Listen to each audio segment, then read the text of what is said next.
शादी के 7 साल बीतने के बाद भी पति पत्नी में काफी झगड़े होते रहते थे। झगड़ों की वजह तो अलग अलग होती, लेकिन उनमें सबसे मुख्य वजह ये थी कि पति और पत्नी के विचार कभी आपस में नहीं मिलते थे।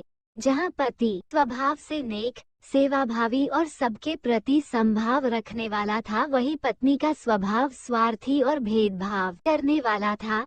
पति पत्नी के स्वभाव और उसके व्यवहार से तंग आ गया था।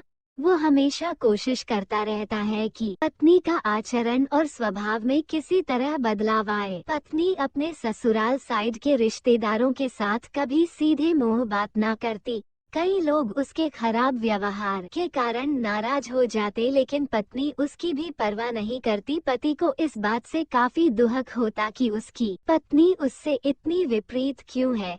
परेशान हो चुके पति ने अब खुद ही परिस्थिति को सुधारने का मन बनाया और एक प्लान बनाया। अगले दिन पति ने पत्नी से कहा, सुनो कम्मो, मैं सोच रहा था कि मम्मी पापा, मम्मी, बहन, भाई और उनके बच्चों को घर पर इनवाइट कर लेता हूँ। काफी समय हो गया उनसे मिले हुए। इसी बहाने उसने मिल भी लेंगे और उनके साथ थोड़ा समय बिताने के लिए भी मिल जाएगा।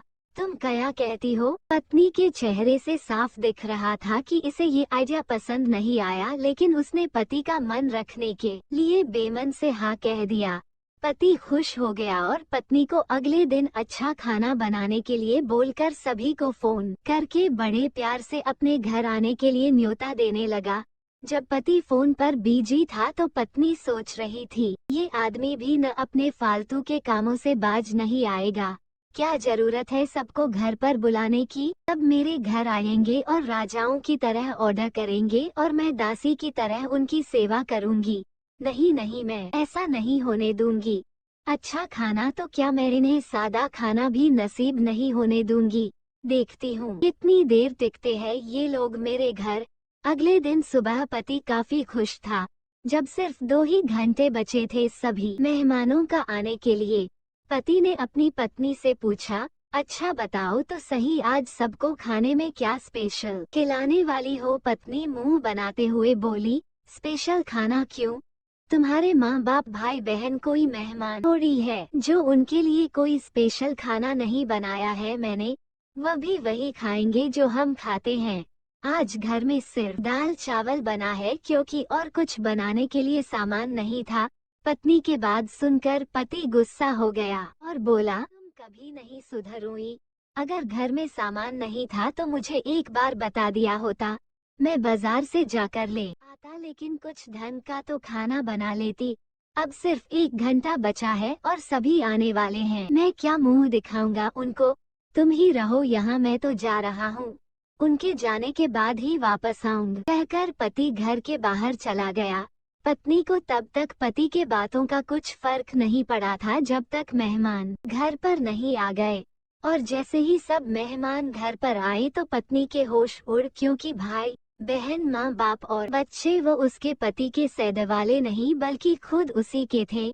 यानी कि पति ने अपने माँ बाप को नहीं, अपने ससुराल वालों को खाने पर इनवाइट किया था। पत्नी अब काफी परेशान हो गई, क्योंकि अपने ससुराल वालों को परेशान करने के लिए न सिर्फ उसने सादा खाना बनाया था बल्कि खाने में ज्यादा नमक और मिर्च भी डाल कर रखा था।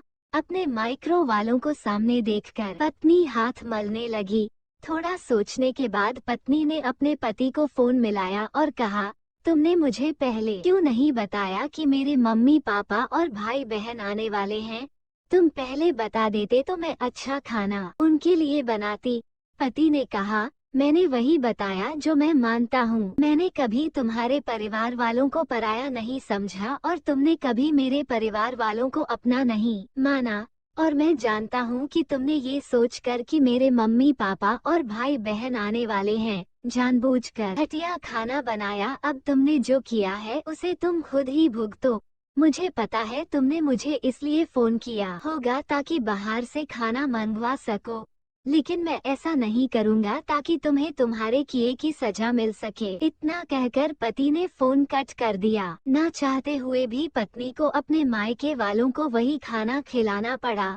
उसके रिश्तेदार ज्यादा मिर्च और नमक वाला खाना भी ऐसा सोचकर खा गए कि बेटी से गलती हो गई होगी, लेकिन बाद में जब दामाद ने सारी बात उन्हें बताई तब उन्हें बहुत शर्मिंदगी हुई और अभी उसके बुरा बर्ताव के लिए उसे डांटकर उससे नाराज होकर चले गए। दोस्तों, अच्छे रिश्ते बनाए जाते हैं प्यार और अच्छे व्यवहार से, सिर्फ खून के रिश्ते अच्छे नहीं होते।